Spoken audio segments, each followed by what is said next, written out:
Hi guys, for today's video, etong medyas naman yung tinarget ko. Napansin ko kasi na may kapit yung claw at ayan, nakakuha kagad ako ng isang medyas. Isang lalagyan lang yon pero dalawang medyas yung laman niya. Dito naman sa pangalawang item, tinatry kong patumbahin yan at ayan nga, napatumba ko na. So, para sumakto yung claw sa item. Kaso tumayo lang ulit yung item pero nakuha ko siya tapos napunta siya sa kabilang side ng machine. Dahil nga dyan ay nagpa-assist na ako, then pina-assist ko na din yung natitirang display para ibaba at ayan na nga, nilaro ko na. Medyo nahihirapan nga ako dito kasi yung spring ng claw ay, ayan, nakikita nyo, sumasabit siya sa gilid. Pero kahit ganun ay nakuha ko pa din tong pangatlong item at ito na nga tayo sa pang-apat. Dito ako nahirapan talaga. Dahil nakailang try ako dito at talaga namang nakailang pa-assist ako kasi nga sumasabit yung spring ng claw.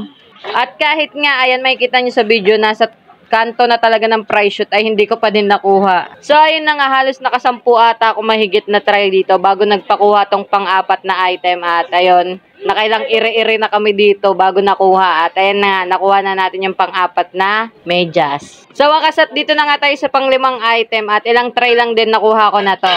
So, ayun na nga at naubos natin ang laman ng machine na to. Kaya sa hindi pa naka-follow dyan, follow na kayo para updated na kayo for more claw machine videos. Yun lang guys, thank you for watching and goodbye!